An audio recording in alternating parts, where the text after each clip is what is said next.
She said, "If you care more about money than me, I'm walking out right now." I replied, "Sorry."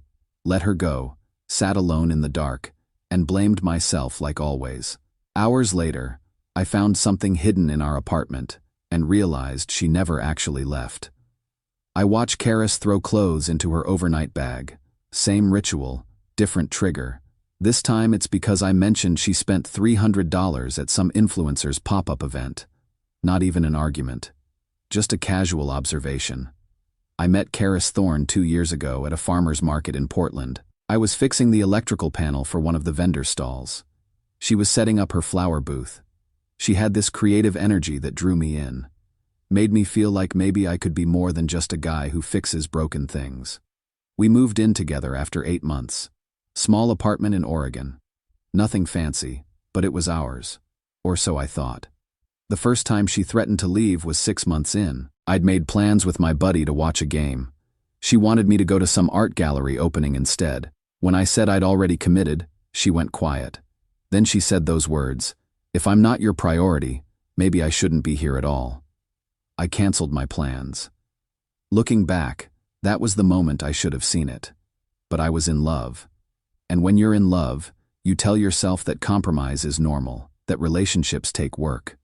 What I didn't realize was that I was the only one compromising. The pattern became clear over the next year. Every disagreement, no matter how small, ended with the same threat. She'd pack a bag, stand at the door, wait for me to beg her to stay, and I always did. "I need you to understand something, Vance. I have options. I don't have to put up with this. I work as a maintenance technician for a residential building. Fix HVAC systems, repair plumbing, keep things running. It's honest work, pays the bills." But Karis always made it seem like I should be doing more. She works part-time as a florist, makes maybe a third of what I bring in. But somehow, in her world, my practical career was boring and her artistic passion was noble. Tonight's fight is stupid, really stupid.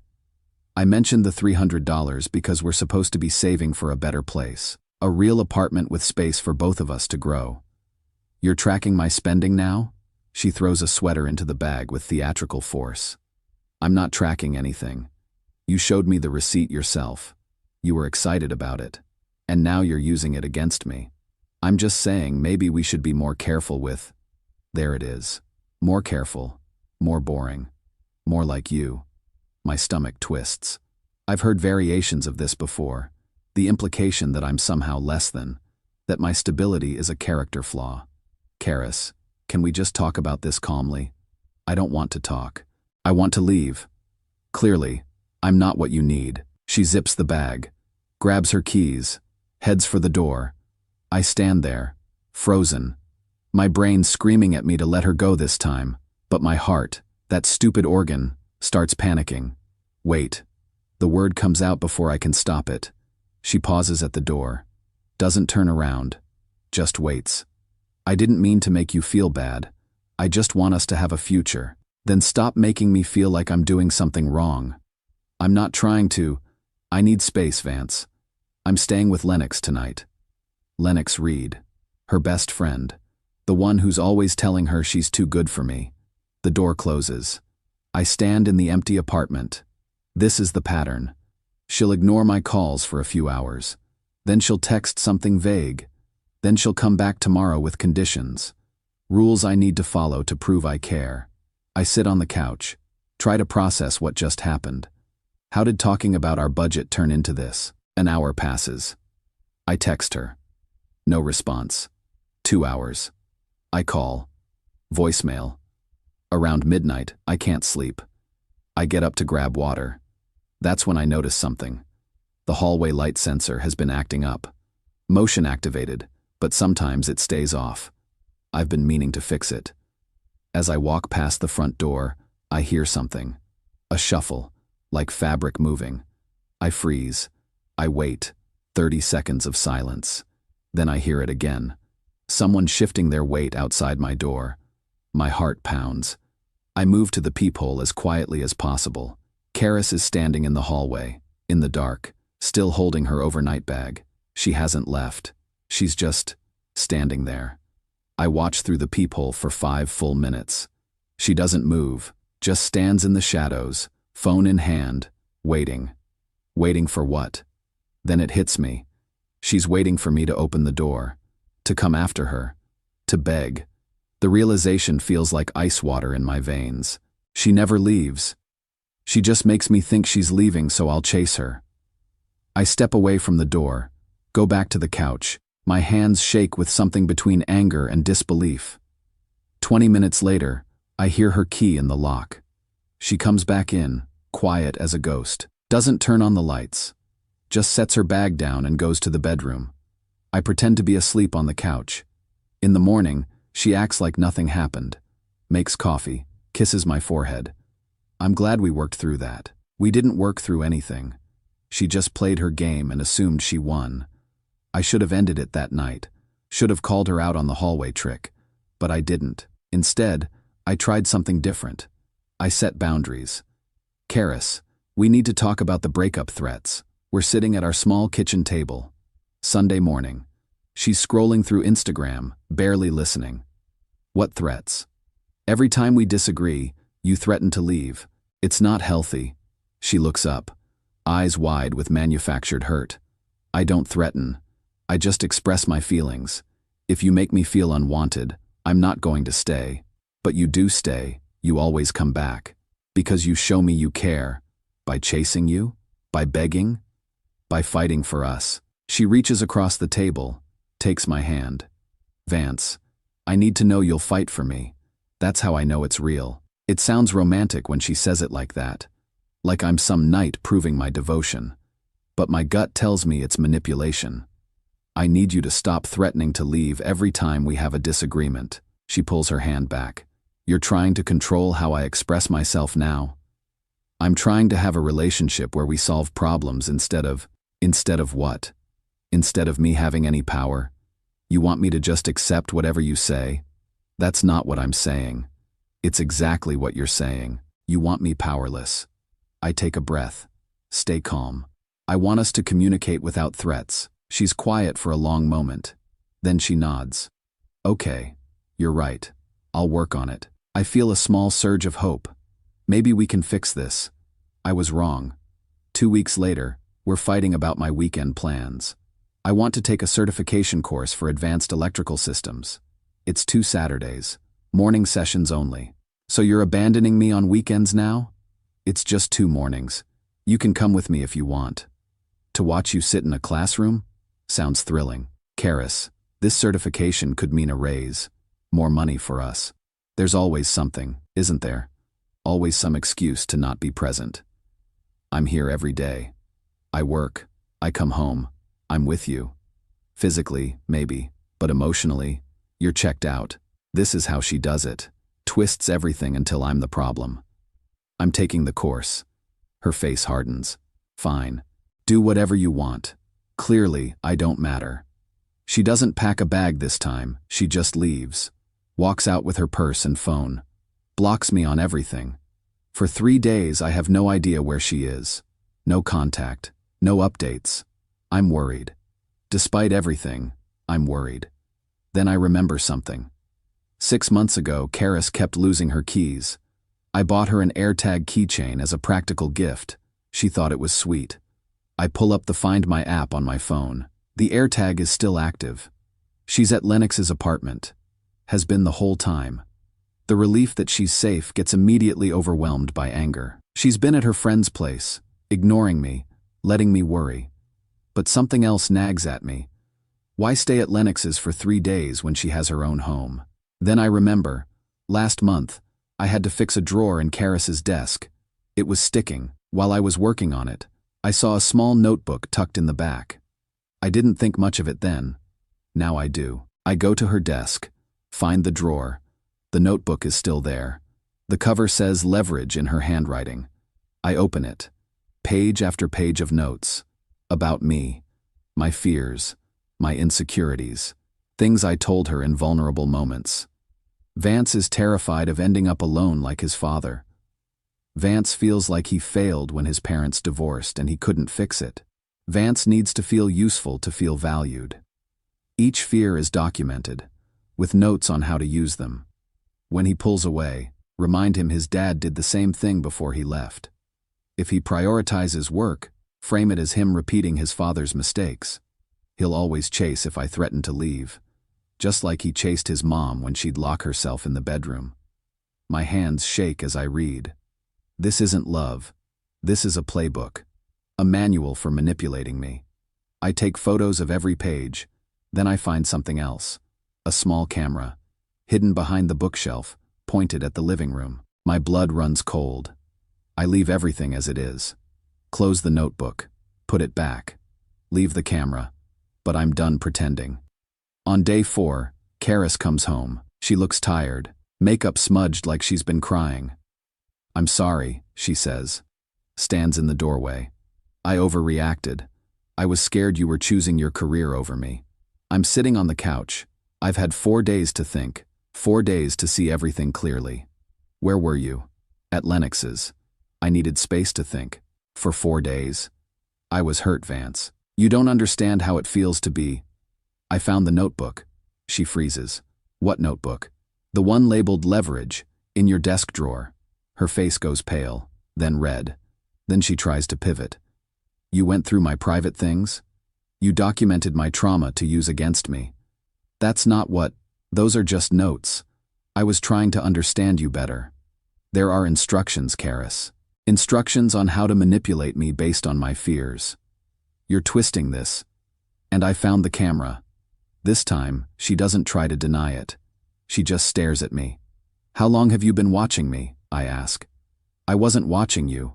I was. How long? She sits down, across from me, suddenly very small. Since last month, after you started talking about the certification course. I needed to know if you were being faithful. So you hid a camera in our home. You were acting distant. I was working and studying. How was I supposed to know that? The audacity is stunning. She violated my privacy, manipulated my trauma, and she's acting like she's the victim. I checked the AirTag, I say calmly. You were at Lennox's the whole time. So you were tracking me. You put a camera in my home. To protect myself. From what? She doesn't answer, just cries. The same tactic she always uses when cornered. But this time, something is different. I pull up my photos, show her the notebook pages I photographed. I'm sending these to my phone, as documentation. Documentation of what? Of abuse. The word lands heavy. She flinches. I never hit you. I never. Abuse isn't just physical. She stands up, paces. You're being dramatic. Every couple has issues. This doesn't mean, get out. She stops. What? You need to leave. For real this time. Vance, come on. We can work through. I'm not working through anything. The lease is in my name. You have 24 hours to get your things and go. Her face transforms. From pleading to cold in seconds. You can't kick me out. I live here. No. I live here. You've been staying here. There's a difference. You're really going to throw me out over some stupid notebook? The notebook, the camera, the manipulation, the fake breakups, all of it. She tries a different approach, softens her voice. Baby, I know I messed up. But I did it because I love you. I was scared of losing you. Then you should have talked to me, not built a system to control me. I wasn't controlling. You have 24 hours.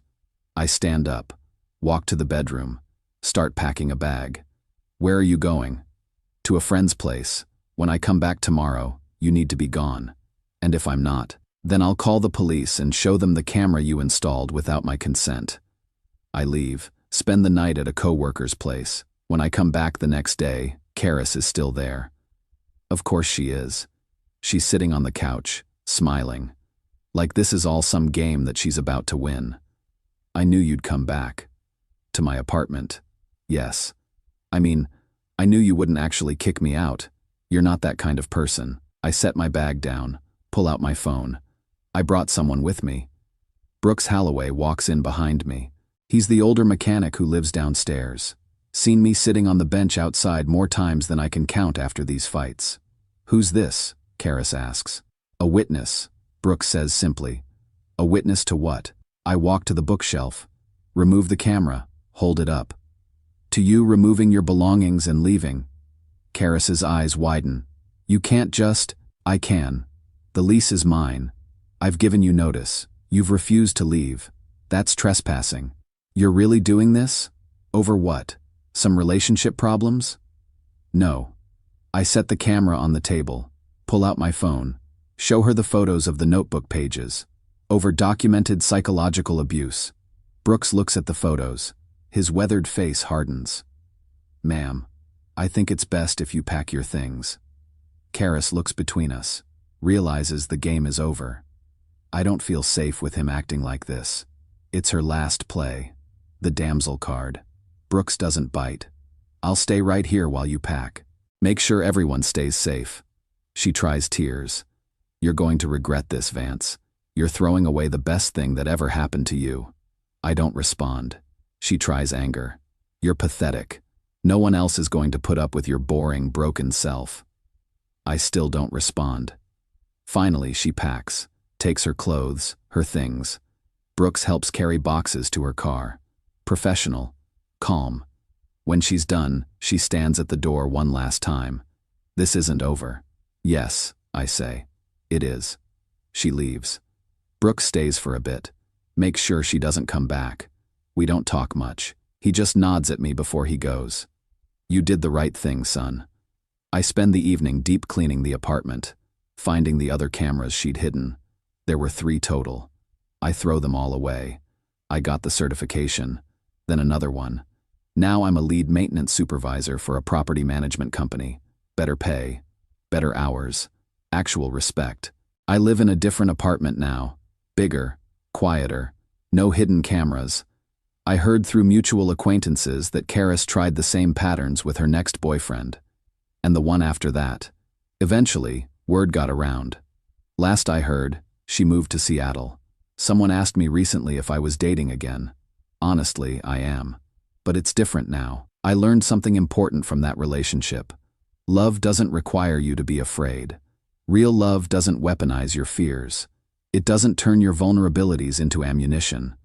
The right person doesn't make you prove your worth by chasing them. They don't test your devotion by threatening to leave.